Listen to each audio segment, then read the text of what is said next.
Yo, what's up guys? Nandito na naman po tayo, Manok ni Kusol. Ang pagbabalik natin sa ating pagbablog guys. Bali, ngayon update ko na po kayo sa ating manukan kung ano pong lagay natin. Kasi po matagal po tayo hindi nakapag-vlog, gawa po nito nasira na naman po ang aking cellphone. Nabagsak na naman po ng anak eh. Kaya medyo matagal-tagal po bago tayo nakapagpalit ng ating cellphone. Bali ngayon guys, wala na tayong kukunti na lang yung alaga natin. Bali, kasi yung mga kakarels ko dati, mga 5 months natin ay nabenta na. Nabenta na, pati yung yung mga natin, mga pangalawang palahi natin. Yung anak ng bulik natin sa katalsain. Sabay, nabubulol pa ako para si tinay. Bali guys, ayun nga.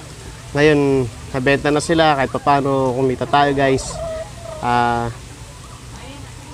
Nag-enjoy naman tayo sa pag-aalaga. Medyo nakakalungkot lang pag bibenta sila kasi parang syempre nakakamiss lang sila. Kasi ngayon guys, kukunti na lang yung alaga ko ngayon. Na-miss ko yung medyo maraming alaga. Saka guys, kasi dito bumaha eh. Kaya medyo hindi muna ako nagpalahi ngayon. Saka mga inahin ko guys, yung kanawayon ko nabenta ko na rin. Kaya hindi muna ako nagpalahi kasi binaha po dito sa aking lugar. Ayan, pakita ko po. Ayan guys, so nung nakaraan yung baha guys hanggang dito. Nasa puno na to guys. Kaya guys, ganyan. Yung ating alimbuyugin guys ay napaitlog natin yun. Pero inaabot din ng bahay itlogan na yan. Kaya ayun, hindi rin natin napapisa hanggang sa yung alimbuyugin natin na yun guys. Kinatay siya na ay parang nawala na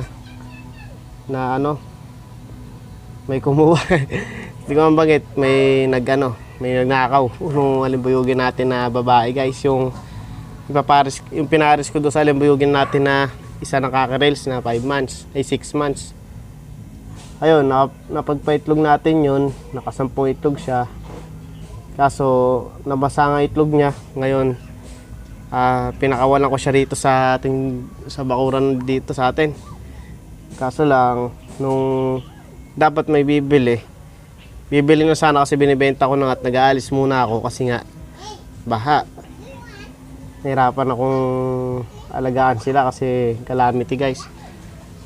Bali, yun, nung nagka-buyer siya, bibenta ko na sana. Kaso lang nawala. Ayun nga, ninakaw guys, kinabukasan.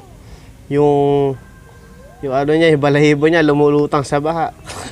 Ayun, alam ko na. Ito lang din. Pero guys, move na tayo. Ngayon, dito na tayo sa ating bagong simula uli na pagmamanok natin. Bale, simula ko guys ngayon dito sa ating meron ako ditong 5 months na bulik na puti, bulik na parang lasak. Bale, ito guys, nabili ko to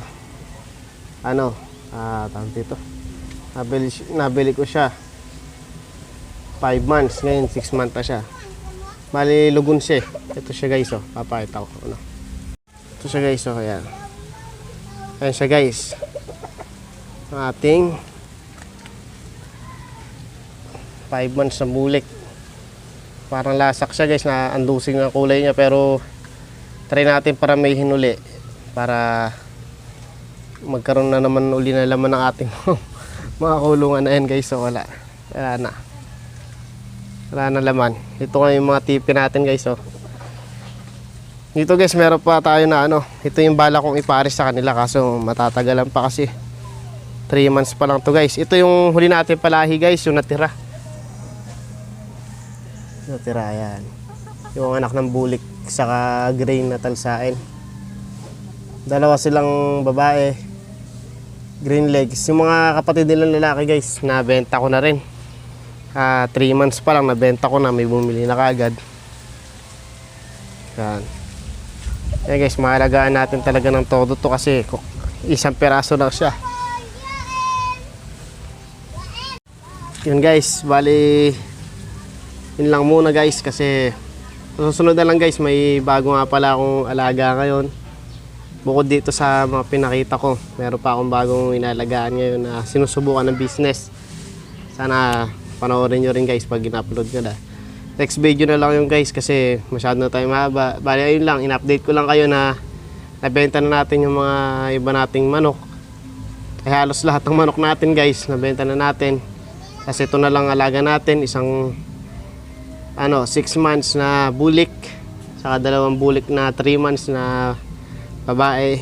Yun lang, yung pa lang yung alaga natin. At bala ko sila, ipaparis ko ng sabay yung dalawa na to pag pwede na dito sa ating kakirels.